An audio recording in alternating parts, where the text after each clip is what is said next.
तो हो भी जाएगी तो उसमें कोई सेटिस्फेक्शन नहीं आएगा। ठीक, तो अपरिग्रह क्या है? एकमात्र एक ऐसा केंद्र बिंदु है कि जिस दिन हम इस पर काम करना शुरू करते हैं उस दिन से हमारे जीवन में एक नई शुरुआत होती है। और वो नई शुरुआत क्या है कि जैसे ही हमें लगता है कि हमें अधिक इकट्ठा नहीं करना है, तो क्या होगा कि धीरे से आपको लगेगा कि जब हमें बहुत इकट्ठा ही नहीं करना है तो आप संसार की चीज़ों से धीरे धीरे ऊपर उठना शुरू कर देंगे। अभी क्या है, हम डेली सोच रहे हैं कुछ ना कुछ कि हाँ इस चीज़ की ज़रूरत नहीं है, पर वो हर दिन ज़रूरत है, क्योंकि हम संसार में बहुत इकट्ठा करेंगे तो फिर उसी के बारे में हम सोचेंगे भी। तो अपरिग्रह में क्या था, किसका क्या परिग्रह की परिभाषा थी कि जब हम मन से, वचन से और कर्म से, ना वचन का मतलब मन का मतलब विचारों के संग्रह से था, वचन का मतलब वाणी के संग्रह से था, और कर्म का मतलब दिन रात हम कर्म किधर कर रहे हैं, केवल संसार की चीज़ों को जुटाने में। तो अपरिग्रह का जिस दिन से हम अपरिग्रह का पालन करते हैं उस दिन से हमारे आध्यात्मिक जीवन की शुरुआत होती है। चलिए अब हम लोग आते हैं अपने दूसरे पॉइंट पे। आज देखेंगे हठ प्रदीपिका और घेरण संहिता के अनुसार कि हठ प्रदीपिका और घेरण संहिता जो है हमारी, ये कैसे हमारे जीवन में उपयोगी है। तो सभी को पता है ये हठ प्रदीपिका के बारे में कि वर्तमान युग में योग का सर्वाधिक लोकप्रिय ग्रंथ हठ प्रदीपिका ही है। इसकी जगह कहेंगे कि हठ प्रदीपिका के साथ अब जो है इस समय वो घेरण संहिता है। ठीक है, क्योंकि अभी क्या है, पॉल्यूशन इतना बढ़ चुका है और बहुत सारी प्रॉब्लम्स बढ़ती जा रही हैं, तो इस समय जितना हमारा सटकर्म का पार्ट घेरण संहिता का है उसे ही सभी लोग अप्लाई करते हैं, क्योंकि जब तक सटकर्म नहीं करेंगे तब तक हम हठ योग की यात्रा का शुभारंभ नहीं कर पाएंगे। ये ग्रंथ है स्वामी, एक बार पढ़ेंगे राशि में, बस एक ऐसे और 2 मिनट का रिवीजन करेंगे। हठ प्रदीपिका वर्तमान में योग का सर्वाधिक लोकप्रिय ग्रंथ हठ प्रदीपिका ही है। स्वामी स्वात्माराम ने 14वीं शताब्दी में इसकी रचना की थी। इसमें 4 अध्याय है, प्रत्येक अध्याय को उपदेश का है। उसके 4 अंगों के कारण ही इसे चतुरंग योग भी कहा जाता है।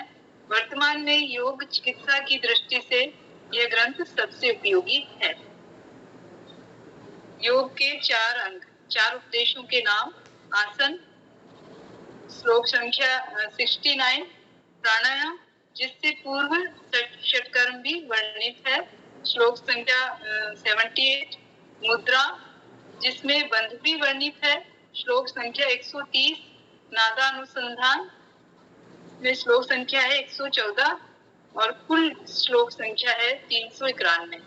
ठीक है, तो जो हमारा हठ प्रदीपिका ग्रंथ है स्वामी स्वात्माराम जी के द्वारा लिखा गया है, इसमें 4 अंग हैं, 4 उपदेश उन्हें कहा जाता है: आसन, प्राणायाम, मुद्रा, नादानुसंधान। आसन कितने हैं हमारे? 15 आसन हैं। प्राणायाम कितने हैं? 8 हैं। मुद्रा और बंध कितने हैं? 10 हैं। और नादानुसंधान 4 है। जो आसन हैं हमारे, यहाँ पर यदि हम साधनात्मक दृष्टि से जब देखेंगे तो कौन कौन से आसन उपयोगी हैं? जो हमारे 4 ध्यानात्मक आसन हैं। जब हम साधना की दृष्टि से देखेंगे और जब शरीर को सुडौल करने की दृष्टि से या शरीर को मजबूत करने की दृष्टि से देखेंगे तो फिर हमारे 9 आसन आएंगे। एक शवासन उसमें भी छोड़ देंगे, क्योंकि शवासन क्या है? वो रेस्टिंग पोस्चर है। वो चाहे हम ध्यानात्मक आसन में लें तब भी शवासन हमारे लिए आवश्यक है, और यदि हम शरीर संवर्धनात्मक आसन लें तब भी वहाँ आवश्यक है।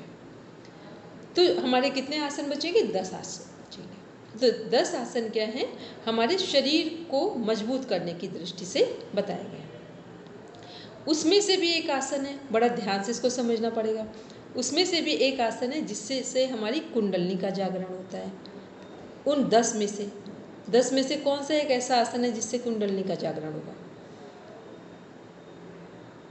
पश्चिमोत्तानासन। मैम विपरीत करनी मुद्रा आसन, मुद्रा है। सर्वांगासन। सर्वांगासन है ही नहीं हट प्रदीपिका में। अर्ध मत्स्येंद्रासन में। अर्ध मत्स्येंद्रासन, ठीक है, अर्ध तो नहीं लगा, मत्स्येंद्रासन है डायरेक्ट, ठीक है, मत्स्येंद्रासन है। तो मत्स्येंद्रासन क्या है, जिससे हमारे जिन भी टेक्निक से, चाहे वो आसन हो, प्राणायाम हो, मुद्रा हो, बंध हो, जिनसे भी हमारे तीनों दोष नियंत्रित हो और हमारा जो वात पित्त कफ ये 3 दोष है, यदि तीनों दोष संतुलित हो रहे हैं जिसके माध्यम से, तो आप समझ लेना वो हमारे कुंडलिनी जागरण में सहयोगी है।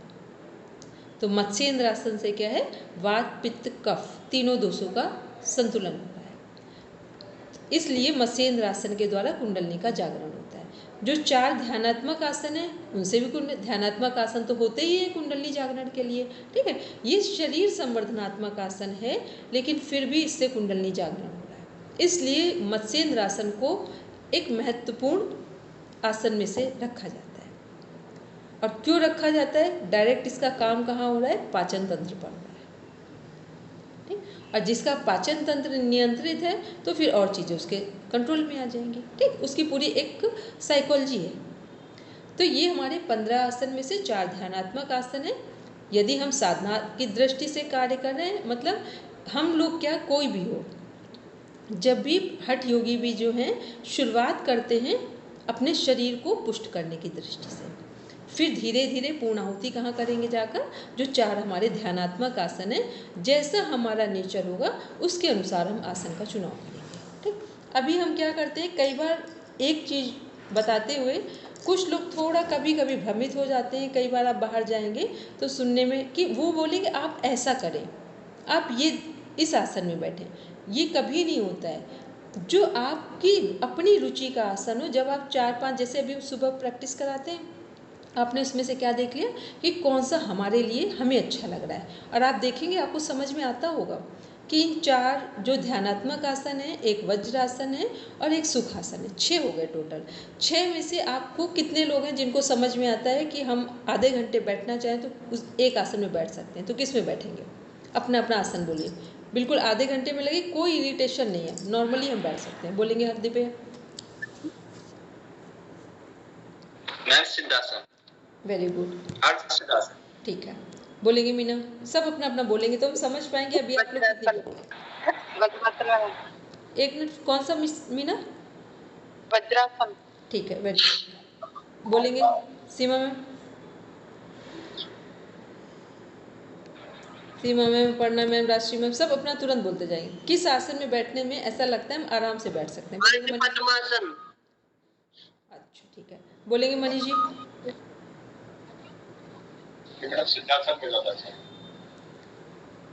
हाँ, मेरा भी सिद्धासन। मनीष जी, सिद्धासन बोला है। Yes madam, siddhasana.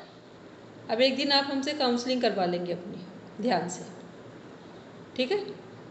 एक दिन आप ध्यान से हमसे काउंसलिंग लेंगे। अभी दीपावली से पहले कोई दिन अपना चूज़ करेंगे और हम अपना चूज़ करेंगे, ठीक। चलिए आगे आते हैं और बोलते जाएंगे। अपर्णा मैम। सिद्धासन नहीं, सब वापस आएंगे, ठीक। सिद्धासन कोई नहीं करेंगे, बस थोड़ी देर जब तक हम कराते उतनी देर करेंगे, अभी कोई नहीं करेंगे, ठीक है। कुछ चीज़ें ऐसी जिनके प्रति बहुत सजग होना चाहिए, नहीं फिर आपको पता ही नहीं चलेगा कि जीवन कैसे हमारा डिस्टर्बिंग मोड पे चला जाता है, ठीक। प्री प्लानिंग के साथ करेंगे, और वो भी अभी किसी को नहीं करना है, ना आपको, ना मनीष जी को, और भी जो लोग हों जो अभी कहीं कंफ्यूज हो, तो मेरी बात को सब ध्यान से सुनेंगे। जब कभी इस पर कोई काउंसलिंग लेनी हो तो वो भी ले लेना, ताकि आपको लग जाए इसके पूरे प्रॉस एंड कॉन्स, ठीक है। तो इसको नहीं करेंगे मेरे अनुसार और आपकी समझदारी के लिए, अभी नहीं करेंगे, ठीक 5 साल की बात करिए। पहले ये पद्मासन में करते थे, लेकिन जब आपने सीखा ना वो 15-20 मिनट तो सिटिंग एक साथ होती है।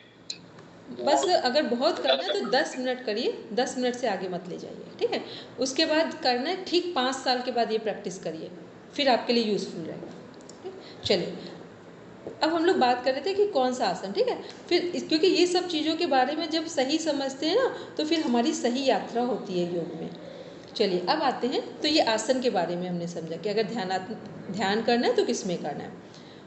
उसके बाद आते हैं प्राणायाम में। प्राणायाम में सबसे सरल है, जो सभी के लिए सुटेबल है, एक नाड़ी शोधन प्राणायाम, जो कि सभी प्राणायाम से पहले के पूर्व की तैयारी है। केवल नाड़ी शोधन प्राणायाम को यदि आप 20 मिनट चेन सिस्टम में 9 मंथ्स कर लीजिए, 9 महीने, आप देखेंगे अब तक आप जीवन में क्या थे ये नहीं पता, लेकिन आज 9 महीने से पहले का जीवन और अब का जीवन पूरा अलग हो जाएगा। ठीक, बिल्कुल अलग दिखाई देगा आपका, पूरा विजन इतना चेंज होगा कि कोई व्यक्ति आपको 100 बातें बताए, आप 100 में से एक बात अपने अनुसार, अपनी प्रकृति के अनुसार उसमें से चूज कर लेंगे। ठीक है, इसीलिए प्राणायाम को करने के लिए कहा जाता है तथा क्षयते प्रकाशावरण धारणा सुचा योग्यता मनसा। फिर उसके बाद प्राणायाम में जो और कर सकते हैं तो वो फिर है हमारा भ्रामरी प्राणायाम। ये वो प्राणायाम है जिससे हम अपनी आध्यात्मिक यात्रा को आराम से आगे ले जा सकते हैं। फिर जो हमारे ये हैं शीतली और शीतकारी, ये मौसम के अनुसार देखेंगे। भस्त्रिका के लिए हम सलाह नहीं देते। जो लोग बाहर भस्त्रिका करवा रहे हैं वो रेफरेंस के जो आपकी बुक्स हैं उनके अकॉर्डिंग नहीं है, तो वो जिस पैटर्न में करा रहे हैं, डीप ब्रीदिंग करा रहे हैं, तो वो करना चाहे कर ले, लेकिन जो आपका सिलेबस है उसमें जो पैटर्न दिया हुआ है, जिस तरह से दिया हुआ है, वो भस्त्रिका किसी के अंडर में करनी चाहिए और एक स्वस्थ हेल्दी व्यक्ति करे।